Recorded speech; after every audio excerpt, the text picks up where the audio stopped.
this evening, but we need your cooperation to assist us as well. Aviva. Many times what we do and what we see, what we read, is very much in front of us. But sometimes some of the most sublime and most enduring things are things which are left behind the lines. Things which you don't automatically see. And hopefully this evening is going to give you opportunity to see and feel things that you have not yet experienced. So without further ado, I want to call on Rabbi Day5 from Montreal,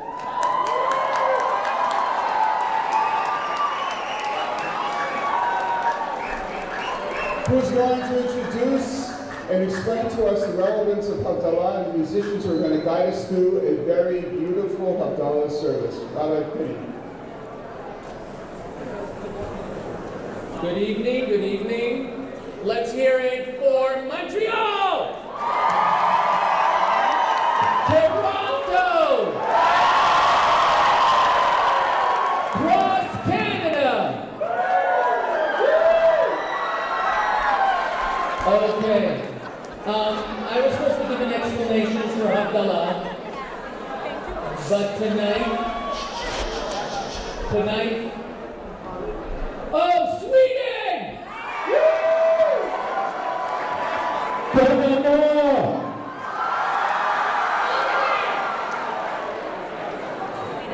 I was supposed to give an explanation for Havdalah, but tonight we had a presentation from one of our survivors, Aviva Patak. I would love for everybody to give her a moment of your time as she tells us a little bit about her story and the connection to Havdalah. So please.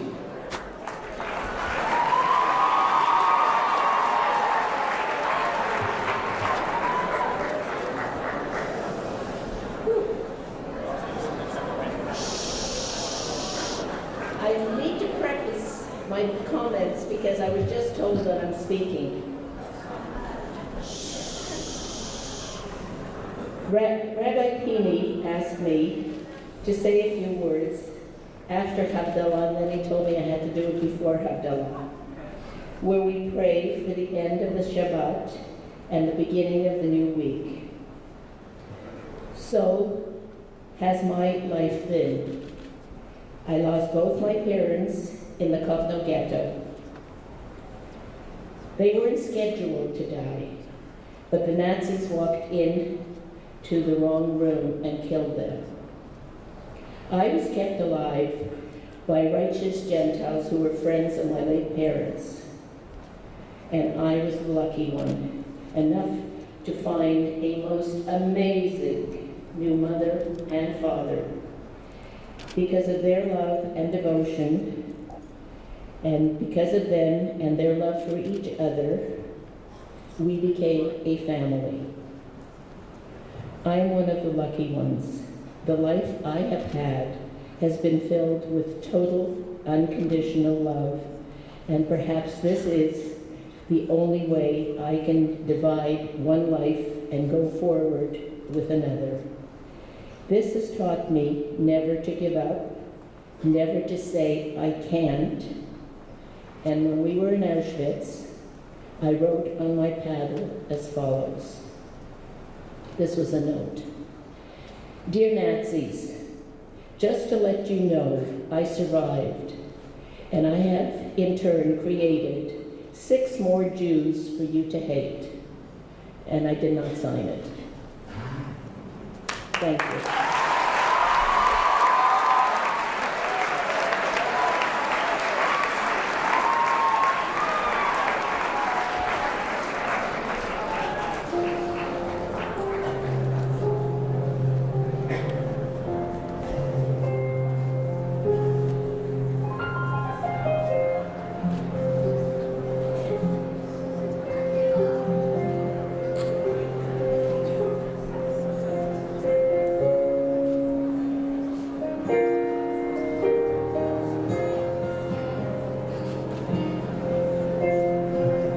כדבר שבוע טוב.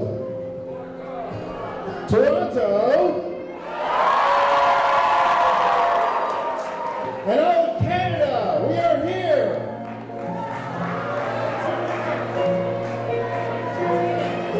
And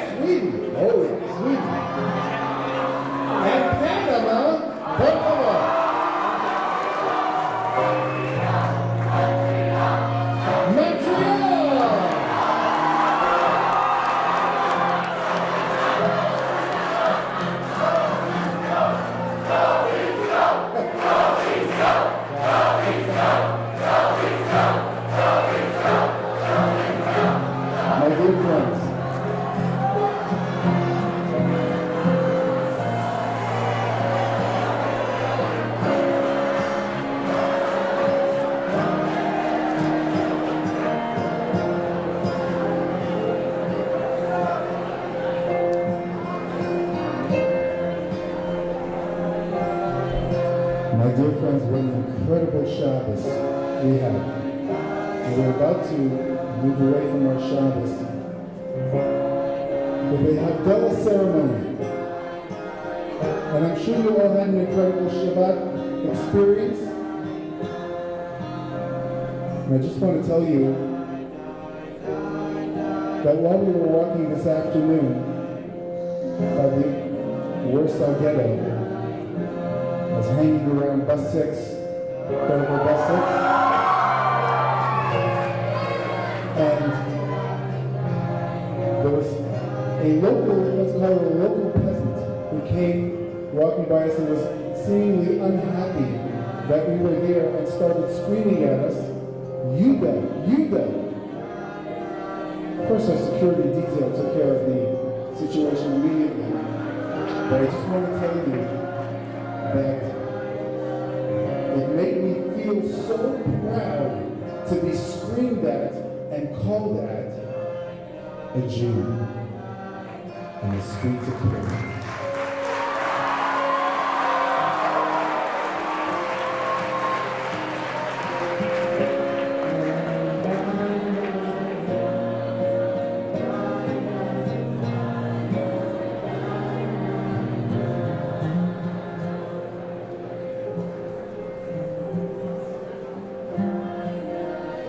We're going to make Havdalah, which ends the Shabbat. We make a Kiddush before Shabbat. We're going to make a Havdalah to end the Shabbat. And we'd all like to wish you a Shavua Tov, a great week. And I know it's going to be a great week because tomorrow we're all leaving for the land of Israel.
Over to our MCs, please come forward.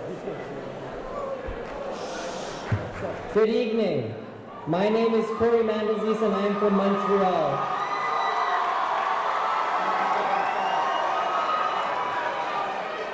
My name is Benny Schneeweiss and I'm from Toronto. My name is Aaron Clark and I'm from the Coast to Coast delegation. And we are honored and privileged to welcome you to this ceremony tonight, including those of you from Canada, as well as South Africa, Panama, Sweden, the USA, and Israel. This ceremony is of special importance, since it was exactly 30 years ago, just before the fall of communism, that the very first March of the Living took place right here in Poland. At that time, about 140 Canadians were part of approximately 1,500 students from the US, Israel, and other parts of the world who took part in the first March of the Living, a program that would see more than 250,000 people follow in their footsteps over the next 30 years.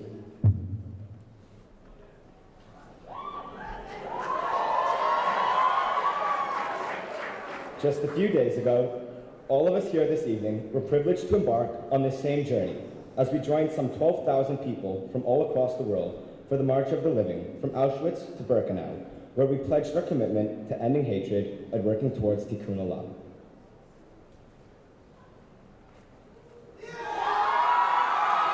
Okay. This evening, we have gathered to honor our amazing survivors and to honor the righteous among the nations who risked their lives to save others under the most difficult of circumstances.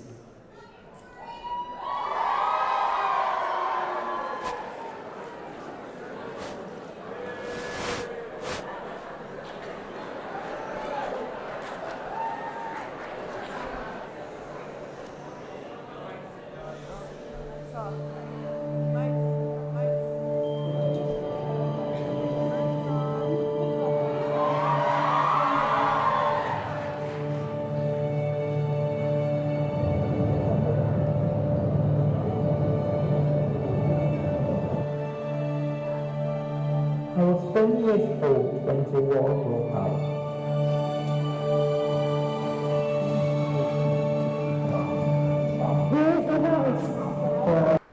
Throughout our months of preparation and our time in Poland, we've been inspired by the courage, eloquence, and dedication of our Holocaust survivors. Please watch this special short video honoring 30 years of Canadian survivor participation in the March of the Living. Okay. In a moment, we're going to honor each of our survivors with a special presentation. Before we do that, I would like to invite Ellie Rubenstein, National Director of March of the Living Canada, to pay tribute to a very special man.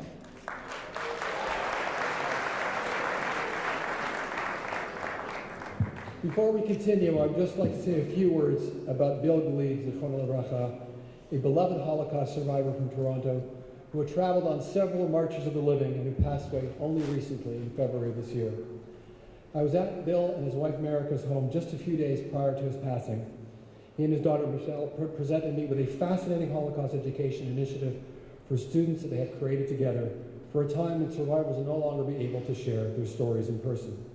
They wanted to find a way to enable others to tell survivor stories, a way to preserve the survivor's personal testimony in a way that had such a strong impact on the march for future generations. Then we, his wife America, Michelle, and myself discussed Bill's writing his memoir, finally doing it, something he had thought about but was reluctant to do. By the end of the conversation, I think we had convinced him to do so. We were going to take his full story and then transcribe it. Sadly, that will not happen, reminding me of the words from the Bialik poem. There was a man and he exists no more. His life song was broken off halfway. He had one more poem, and that poem is lost forever. But Bill's legacy will live on in the work his family is doing to perpetuate his memory and the extraordinary impression this gentle, charming, and oh so wise man left in the hearts of the thousands of students he touched over the years. Please watch this short clip on Bill Gleed, created just this past week by Matthew Scheuchert, himself an alumnus of the March of the Living.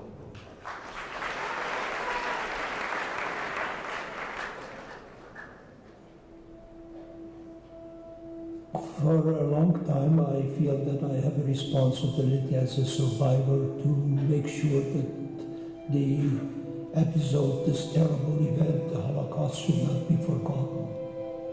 I am one of the survivors of Operation Hungary, and I must say that I feel that as long as I live, that experience will never disappear from my mind, my thoughts, and unfortunately my nightmares.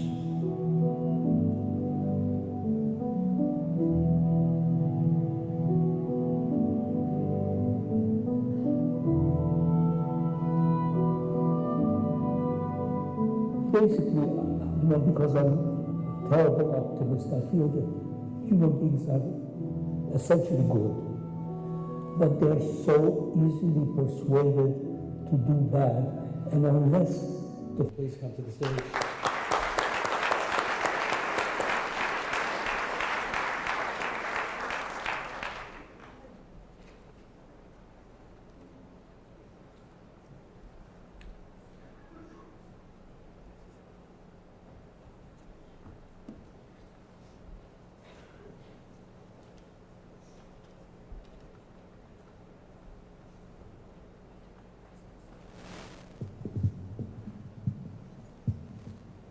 Our father was always very proud to be a part of Am Yisrael, the Jewish nation.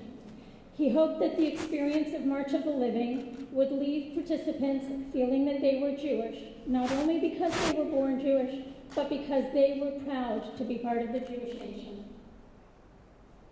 On many of his trips, he was the last survivor to speak before the groups left for Israel. In 2016, in Majdanek, with his youngest grandchild, and then again in 2017, in what turned out to be his last march. These were his words, his message to those participants and to all of you.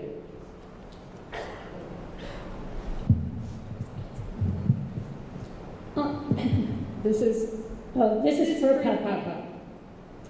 I am a Jew because I believe that all human beings are created b'tselem Elohim, in the image of God, and therefore racism and discrimination is foreign to me. I am a Jew because as a Jew I have the God-given right to question everything, and therefore I am responsible for every one of my actions. I am a Jew because for 3,000 years we Jews dared to be different. I am a Jew because I believe that it is our lifelong task to seek knowledge, to search, to inquire, to educate. I am a Jew because every morning I recite in my daily prayers that it is not a choice, but a duty, an obligation to gmilat chasadim, to give charity, hachanasat orchim, to be hospitable to the stranger, bikur cholim, to visit the sick, havayat hamet, to comfort the mourner, and most of all, ahavat shalom ben adam l'chavero, to create peace.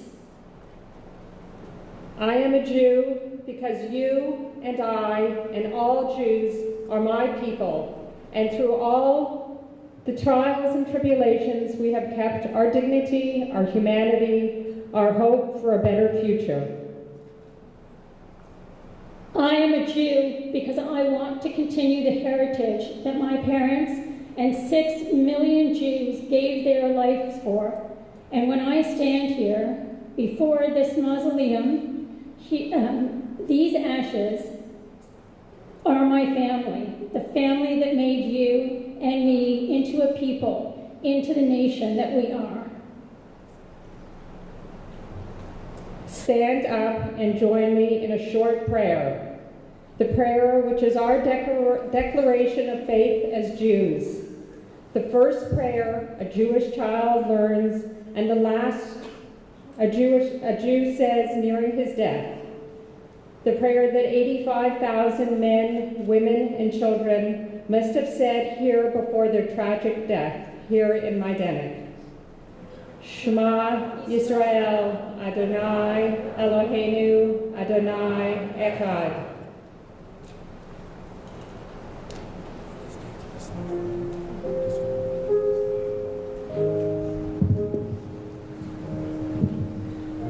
Everybody who traveled on the March of the Living with Bill absolutely adored him, and he adored us. But there's one person he especially adored, and that's Sherry Rothstein, the Associate National Director of the March of the Living. I'd like her to come up to present and read a special certificate to the Gleed family.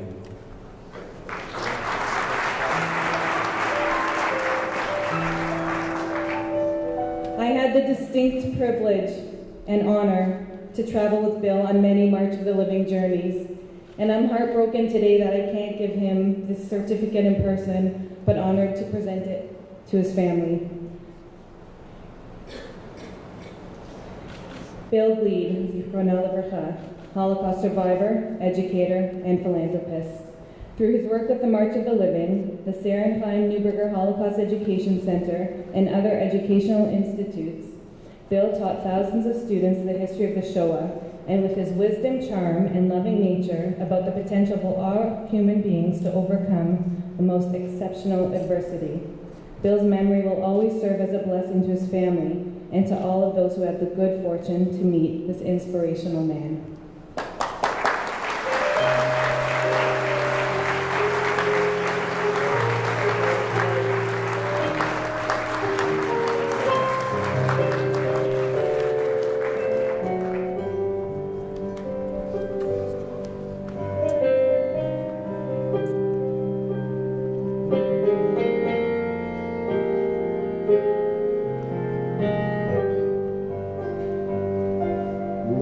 To call upon representatives of each Canadian delegation to recognize all of their survivors by name.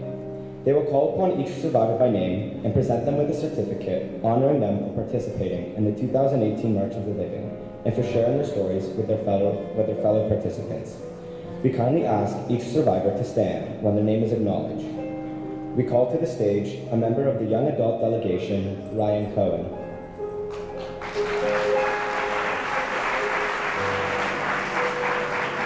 Coast to Coast chairs Dr. Karen Paliu and Paula Alexier.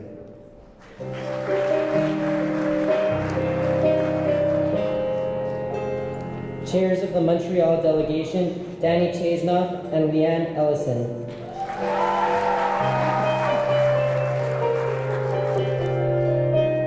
Chair of the Toronto delegation, Marcia Abramsky.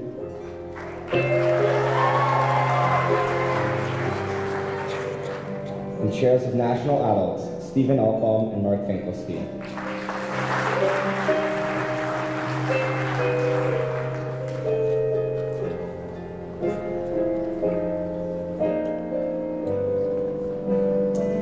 name's Ryan Cohen. I'm from the Young Adult Contingency in Toronto. It's an absolute honor and a pleasure to recognize our strong, resilient, inspiring survivor, Hetty Bone.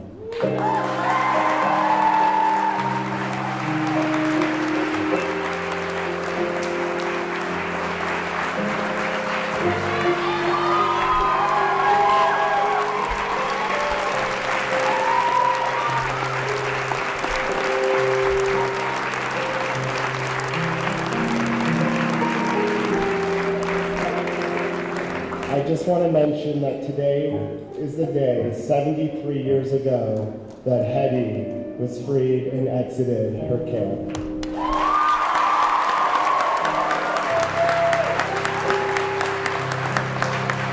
I am Karen Paliu, and this is Paula Lexier, and we are the co-chairs of Coast to Coast March of the Living. We have had the tremendous privilege of traveling alongside two amazing individuals.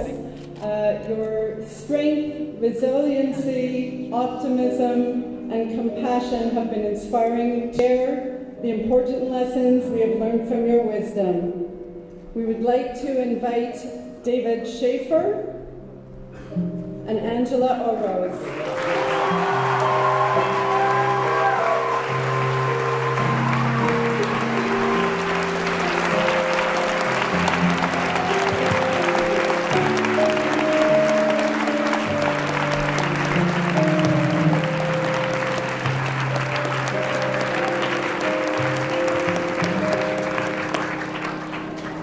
My name is Leanne Rashkoven-Ellison, and I'm here as a representative of the Montreal co-chair. We like to refer to our survivors as our heroes. Unfortunately, some of them are not at our ceremony with us tonight, but we would like to recognize Marcel and Marilla Zielinski,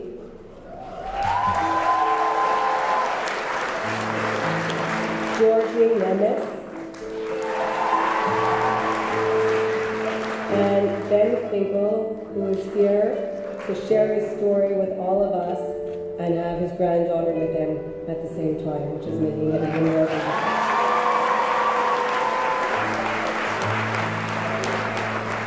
Good evening. I'm Danny Chasenoff, and I'm the co-chair of the Montreal March of the Living 2018. Before I introduce the four survivors that are with us, in addition to those that Leanne introduced, I would like to say that we all would like to extend the fact that we miss Tommy Strasser. Tommy was supposed to come on the march with us this year, and up until about 3 weeks ago, he was going to be coming, and unfortunately, due to some health complications, he couldn't make the trip. It would have been Tommy's fourth trip with us, and our hearts go out to Tommy.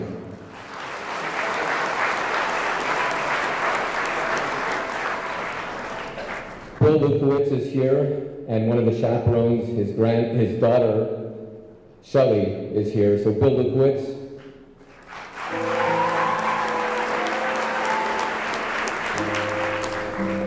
Coming back to Poland for the first time in 70 plus years, we have Johnny Javelin with us.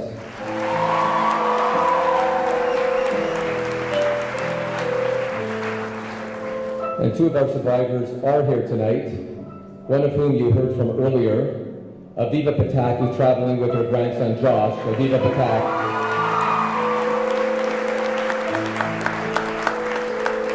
And someone you'll be hearing from very soon, we also have Eva Cooper with us. Eva.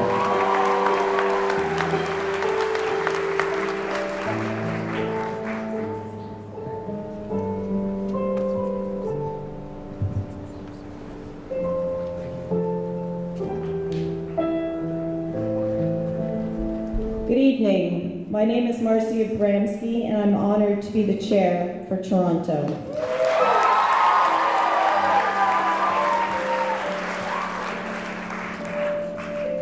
We have had an amazing journey with some fabulous survivors who have really inspired us.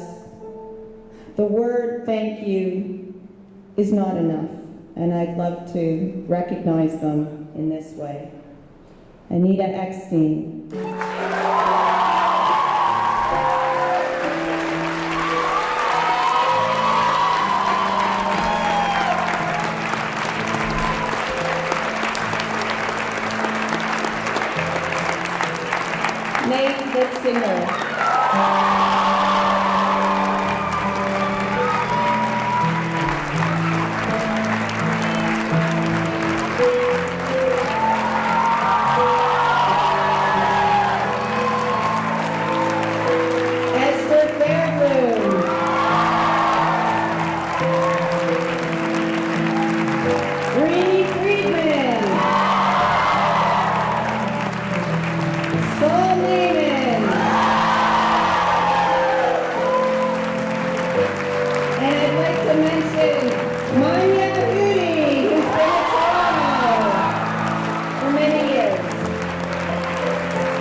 My name is Steve Altbaum. And my name is Mark Finkelstein. And we are the co-chairs, the national co-chairs for the adult mission.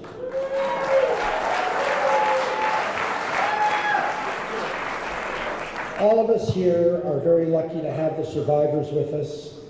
In Canada, we are immensely lucky to have a wonderful group of survivors that join us every year. And the adult contingent is honored and privileged to have 3 survivors with us this year. Bert Sigelfard,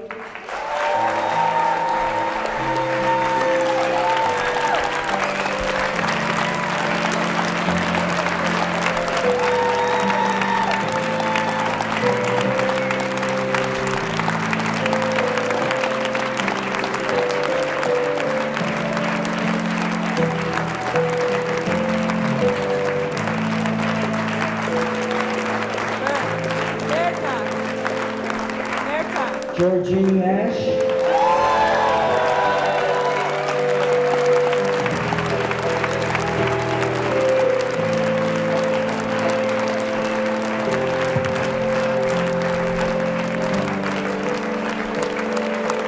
and Max Eisen.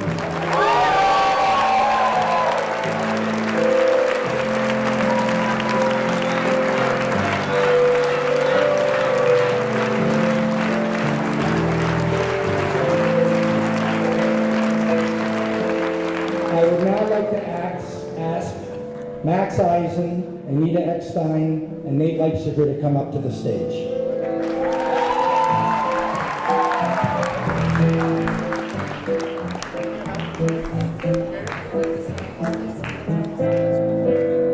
We would also like to recognize the presence of Holocaust survivors from all the other delegations present here. Please rise so we can applaud you as well.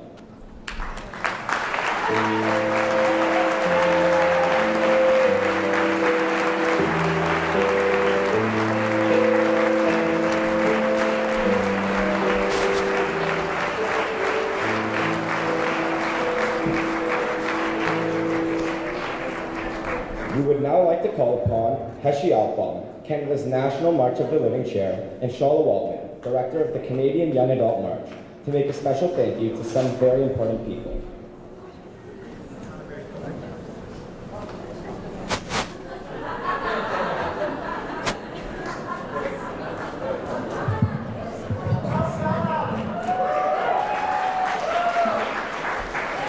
As we all know, 2018 is a milestone year for the March of the Living. We're celebrating 30 years commemorating this amazing experience. We're celebrating 70 years of Israeli independence.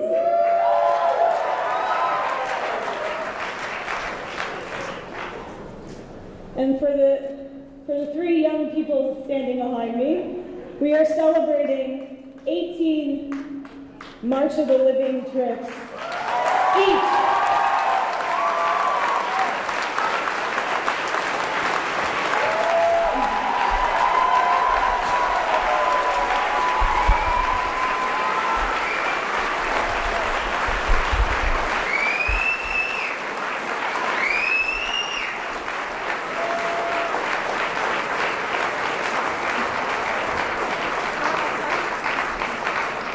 As we all know, 18 in the Jewish religion symbolizes chai, or life. March of the Living, March of the Living, or me, actually, on the March of the Living, I am celebrating a special milestone as well. It is 20 years since I first came here as a high school student with Max, Nate, and Anita, and this is the picture from a march that year that still sits on my desk. And for me, if you asked me 20 years ago if I thought I'd be standing here in this room today with, I think, 1,000 plus people, standing here again with Max, Nate, and Anita, I could have never guessed it. I could never have guessed I would return another 11 times to lead that trip that gave me so much inspiration and so much hope. I would never imagine that Max, Nate, and Anita would be responsible for taking my 3 other siblings almost 18 cousins, the youngest of whom is actually traveling with the Toronto delegation as well. Hi, Jakey. My husband, my mom, a few aunts and uncles as well. You know, for Sherry and I, who is just up here, we were also traveling together. This is a remarkable thing, and I just want to say, I can't possibly come up with the words. This is the hardest thing I've ever had to speak or to say, because I don't think I could ever do justice to the impact the three of you have had, but I am going to try. Anita, you spoke about the last words that your parents said to you. Remember who you are. And as a result, as a mother of two, I too speak those words to my children, to be proud of who they are, to learn about the rich heritage that they belong to. Max, you told us you were there to tell the story for those who could not tell the story anymore.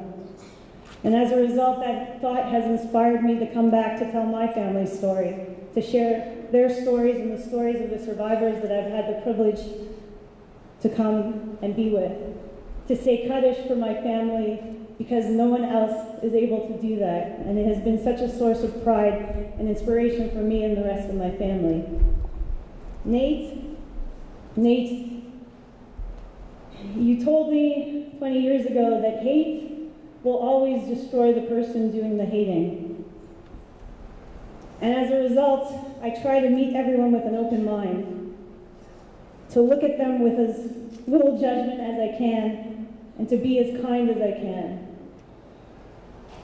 You came as Holocaust survivors on our trip, but you taught us so much more about life.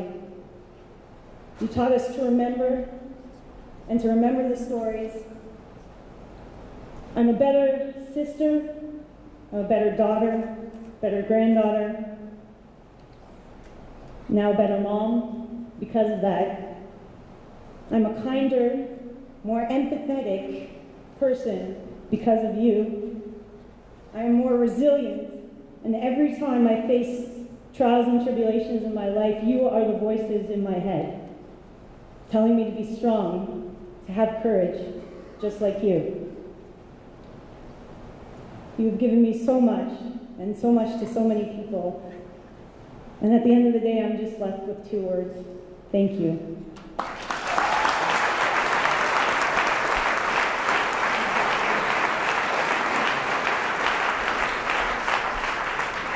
Thank you, Shauna.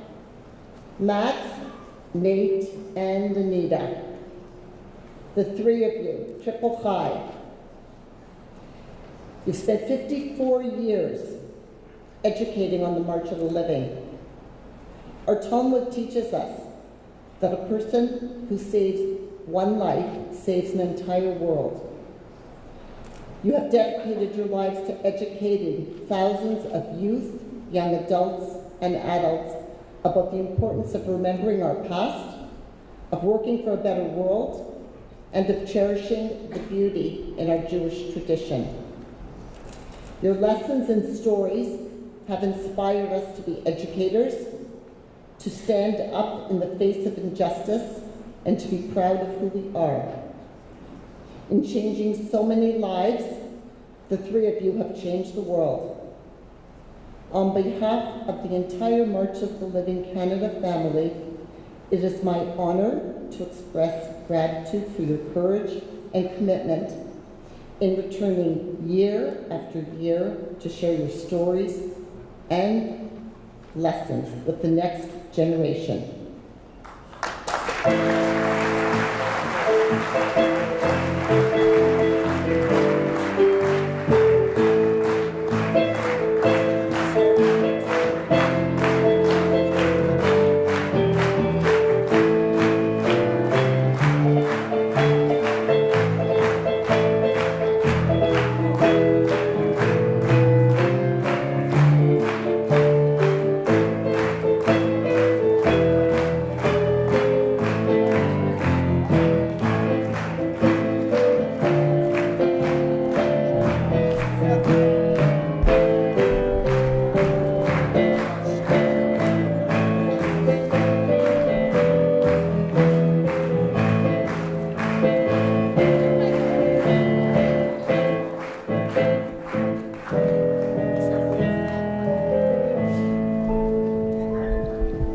My name is Anita Eckstein.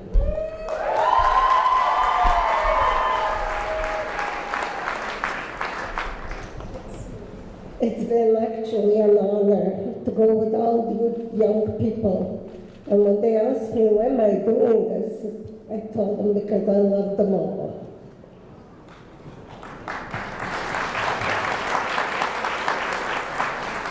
I never thought I'd make it to 18, but then I decided I'd I've got to make it high. Who knows? Every year it's been a little bit more difficult, a little bit harder, getting older, but as long as I can, if my children let me, maybe I'll come again. Thank you.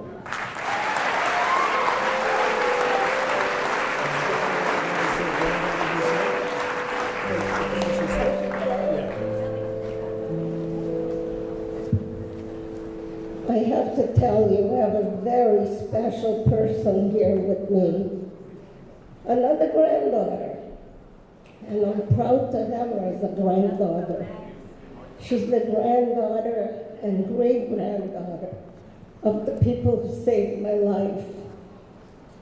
If it wasn't for that family, I wouldn't be here. Because of them, I have 3 children, 8 grandchildren, and 2 great-granddaughters.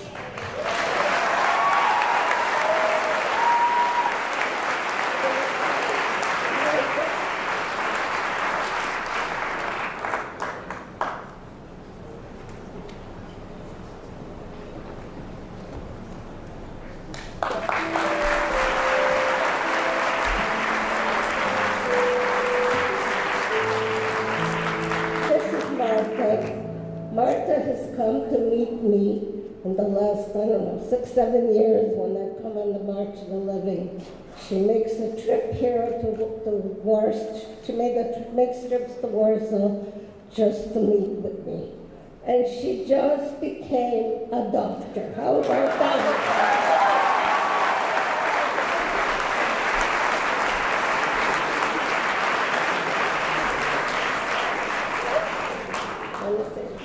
Good evening. So my name is Marta, and I just want to say that that's a privilege for me that I can call myself another granddaughter of this inspiring lady.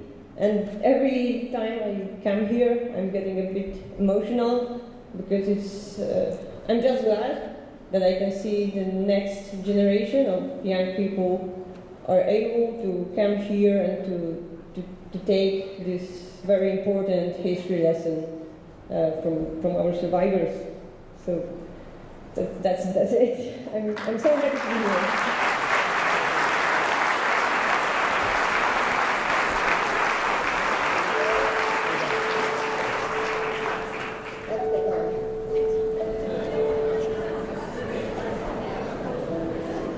We are privileged to have in our presence yet another survivor actually hidden and saved by Polish righteous among the nations here this evening. Please welcome to the stage Eva Cooper from Montreal, who will briefly share part of her story with us.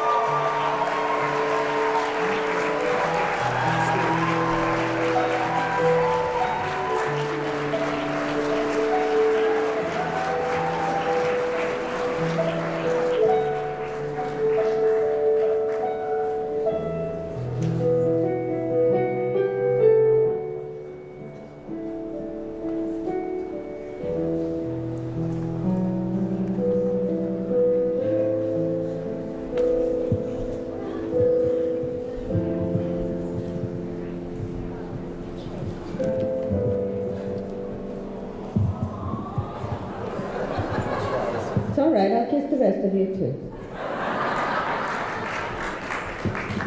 First, I want to thank Ellie for getting the stool on which I'm standing. I wish Anita had stood on it too, so maybe we could have seen her better.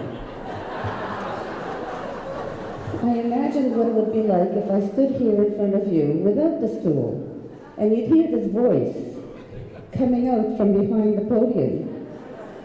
And you'd say, where is she? Why doesn't she stand up?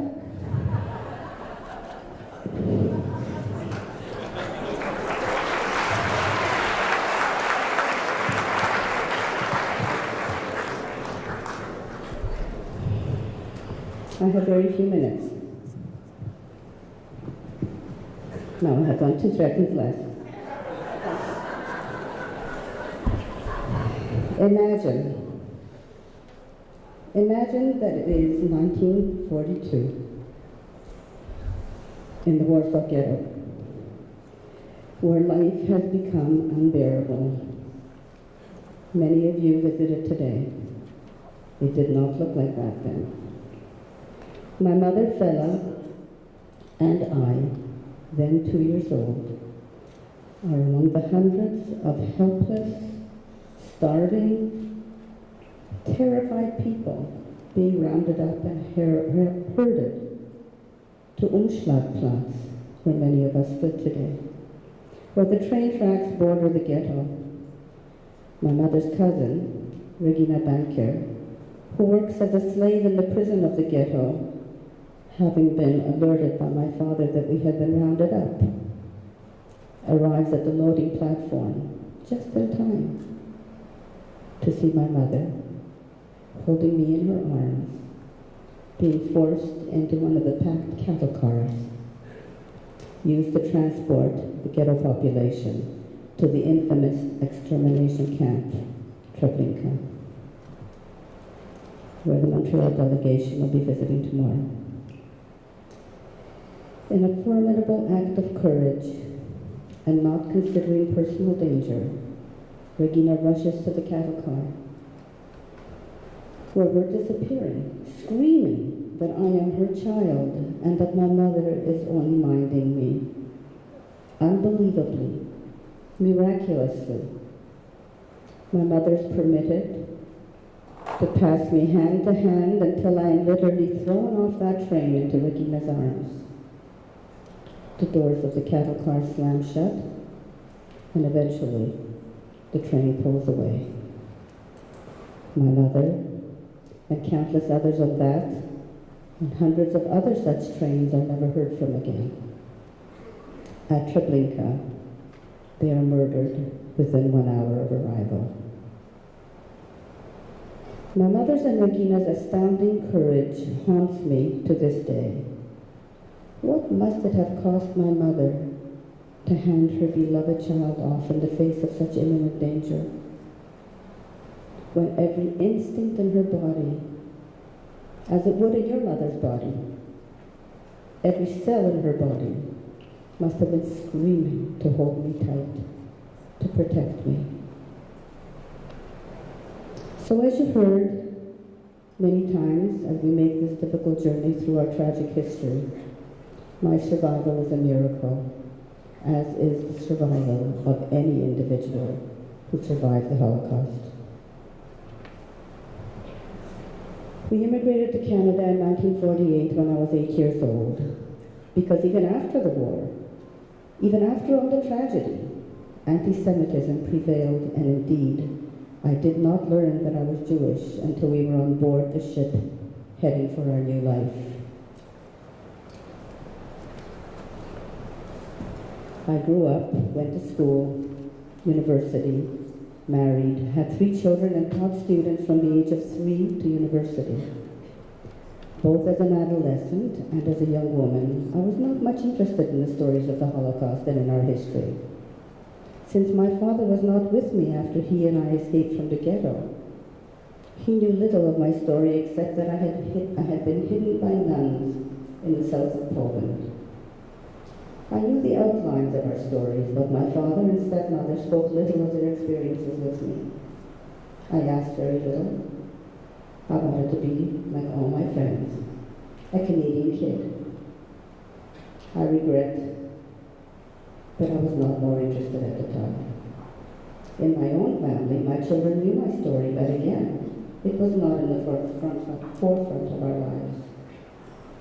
It was not until 2005 when my younger daughter, Felisa, who was named for my mother, and who had a compelling interest in the effect of the Holocaust on all our lives, convinced me to return to Poland. It was during that trip, and through another series of miraculous events and coincidences, that I found my rescuer, with the help of an American genealogist, whose name is A.L. Weisler, living in Warsaw. He incredibly remembered a reference in a book among his vast collection, which documented Jewish children saved in cloisters. This amazing discovery led me to the Franciscan order in the service of the cross, nuns whose life work was to care for blind children, and to the Institute for the Blind, which this order operates today, as they did before the war, just south of Warsaw. I learned, once I succeeded in reaching the convent, that the nun whose name Yale had given me, Sister Clara Yeroshimska, now aged 94, was alive, who, despite the fact that she herself was blind for the past 5 years, was alert and had a phenomenal memory. Felisa, my daughter, and I made arrangements to visit. We were warmly greeted and taken to the residence of the older nuns, and Sister Clara emerged, supported on each side by a younger nun. When she was told that we had arrived, she opened her arms wide to me, and I flew into them eagerly. You must remember that I was very young when I had seen her last. I did not remember her, not her face, not her voice, nothing. Yet when she was holding me and I was holding her in a warm embrace, both of us crying, I felt as if I had come home. I felt her love.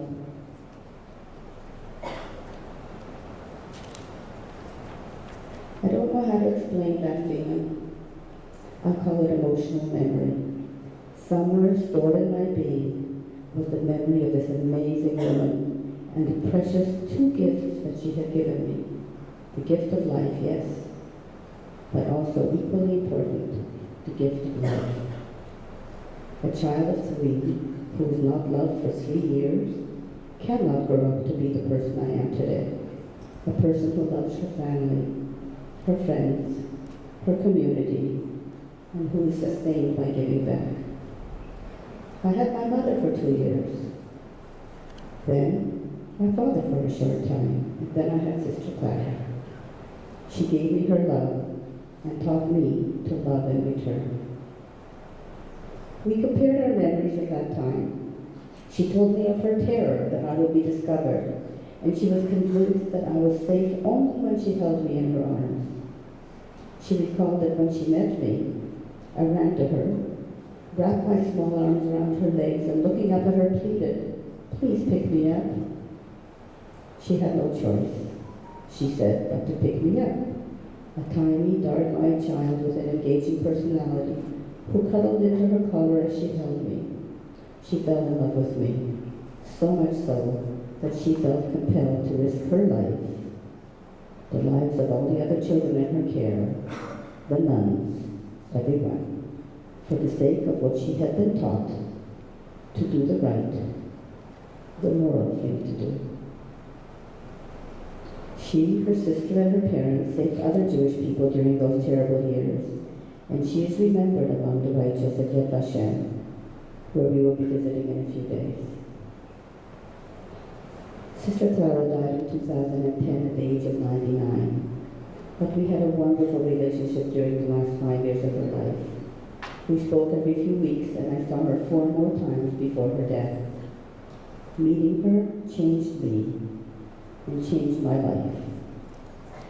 I am forever grateful to her and to the many others, like Martha's grandparents, who somehow found the courage and the moral fortitude to choose to do the impossible, to risk all they held dear, their very lives and the lives of their loved ones, for the sake of helping one child survive. Such people, and they can be found in every nation, on every continent then and today, are the true heroes, the ones who in the worst of times restore our faith in man's goodness. They are the ones who offer a glimpse of what our world could be like if we valued characteristics which bind us as humans and which we have in common, more than the things which tear us apart. Thank you for being part of this important journey.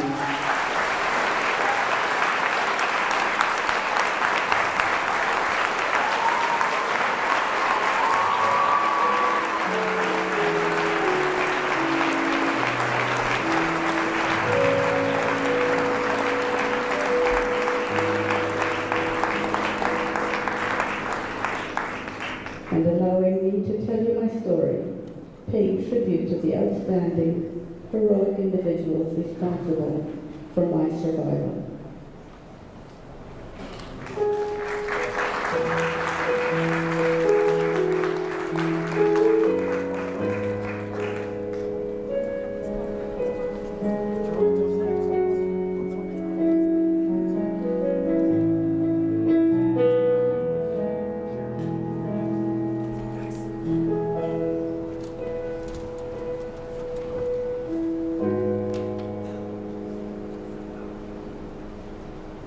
Thank you, Eva, for sharing with us your touching story.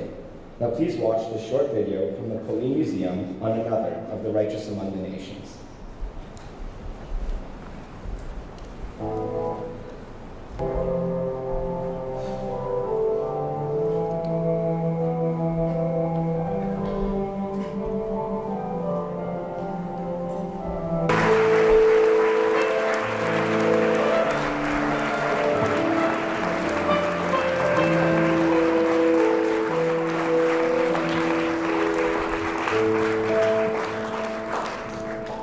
Witam serdecznie wszystkich, szczególnie młodzież uśmiechniętą, zdrową, piękną. Hi to all, especially the young, healthy, beautiful and smiling people here.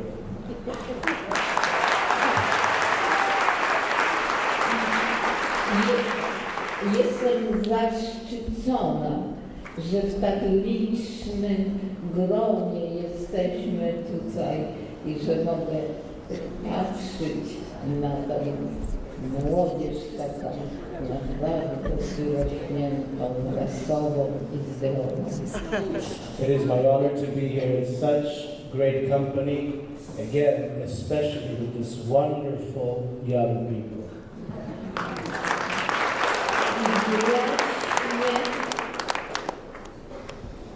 Na tą młodzież liczymy, że nigdy więcej nie dojdzie do takiego momentu, jak była niemiecka okupacja w Polsce.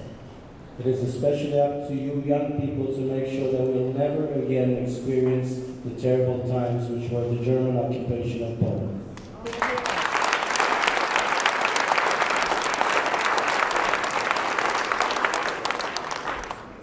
Tyle istnień ludzkich zginęło w niemieckich obozach wybudowanych na polskich ziemiach przez Niemców.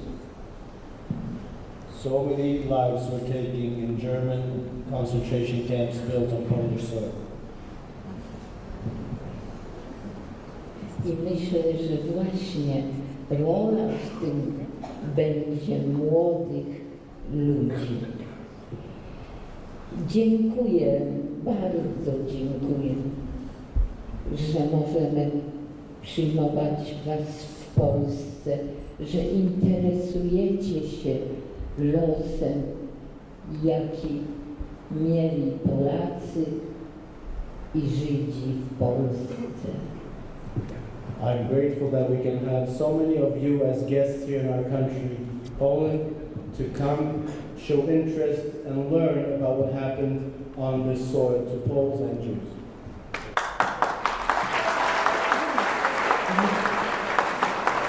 W moim mieście, w Bolesławiu, mieszkało ponad 30% Żydów. I właśnie w tym mieście zostało uratowanych najwięcej w Polsce żydowskich obywateli. In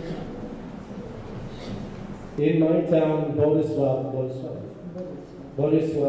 a 30% Jewish minority lived before the war, and I'm proud to say that in my town, per capita, most Jews were saved during those terrible days. Let's give a big round of applause, folks. Let's say thank you to me that we know.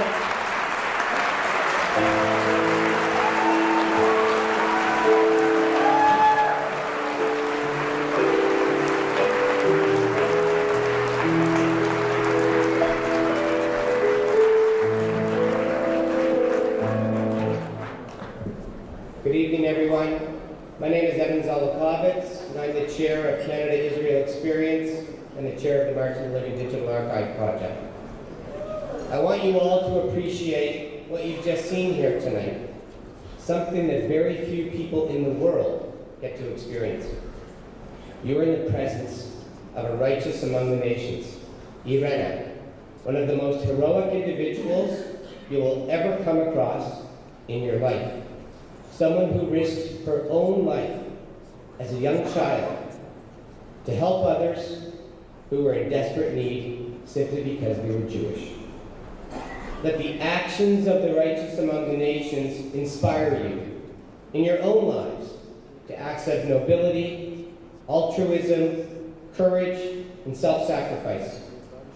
Every time you face a dilemma, a choice between doing the right thing and taking the easy way out, remember what you have seen and heard here tonight. To not be a bystander, to not sit idly by while others are bullied or persecuted or even worse. And if you do that, I promise you, you'll always make the right choice. So on behalf of the March of the Living Canada, I want to once again thank you, Irena, for your bravery, your kindness, and your goodness.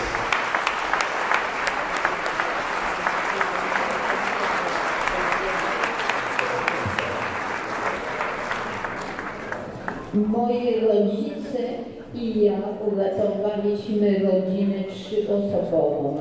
Lekarz, jego żona i dziecko. Dziecko Miriam Bander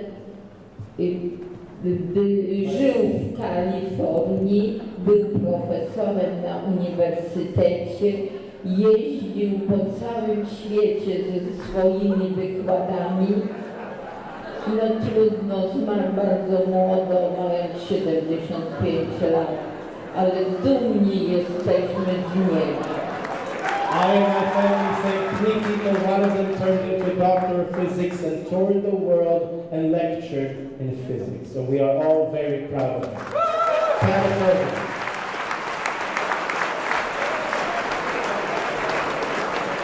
So it is my great honor to share this certificate to Irena Sardusky-Jonsa in recognition, Irena, of your incredible and amazing bravery.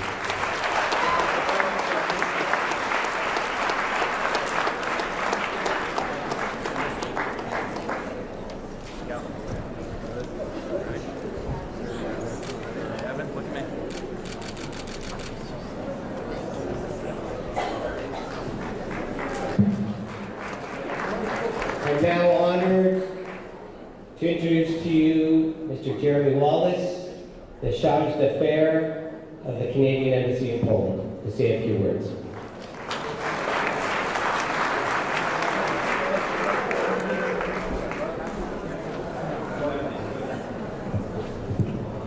Well, hello everyone. I don't think I've been in a room with as many Canadians as we have here tonight outside of Canada.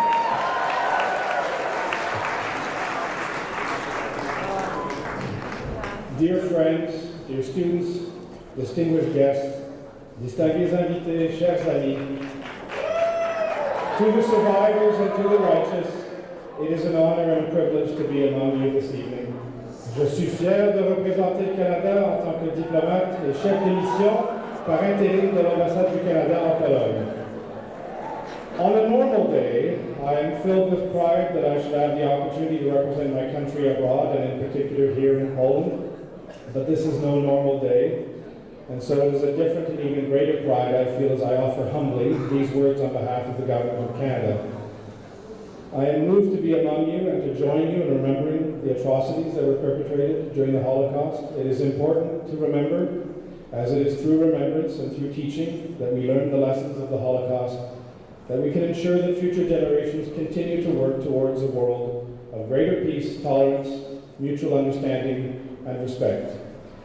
We learn, all of us, from humanity's collective past, and with this knowledge, we must work to ensure that certain crimes are never repeated. Il y a quelques jours, le 11 avril, le Premier ministre du Canada, Justin Trudeau, s'est exprimé en ces termes. On April 11th, Prime Minister Justin Trudeau said the following: Yom HaShoah reminds us of our eternal responsibility to preserve the memories of those we lost, share the stories of survivors, and keep alive the bitter lessons of the Holocaust. These moments of reflection and remembrance are vital. We cannot let the horrors of the Holocaust fade and forget the dangers of anti-Semitism, indifference, and silence. Every generation must know what happened and restate the values we hold dear, to bring meaning to the solemn vow, never again. These are not just words, but a call to action, a call to speak out against racism, hate, and bigotry in all its forms, and to stand on guard against a resurgence of anti-Semitism, xenophobia, and prejudice. I don't think I can improve on that. Dear friends, we are here this evening together to remember and pay tribute to the millions who were lost, and we honor the survivors, the righteous, and the triumph over persecution and oppression. Thank you.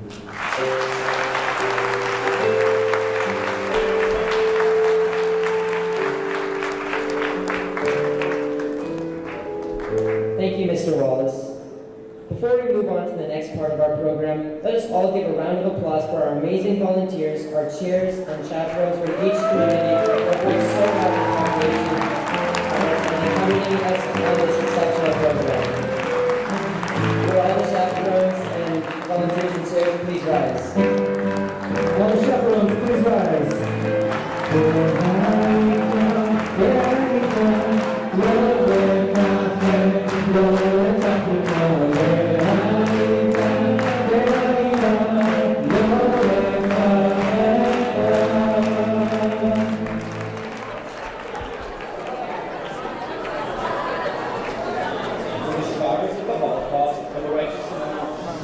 For the survivors of the Holocaust and the righteous among the nations, no ideal is greater than the pursuit of peace. Please join us in the singing of One Day, followed by un devotion.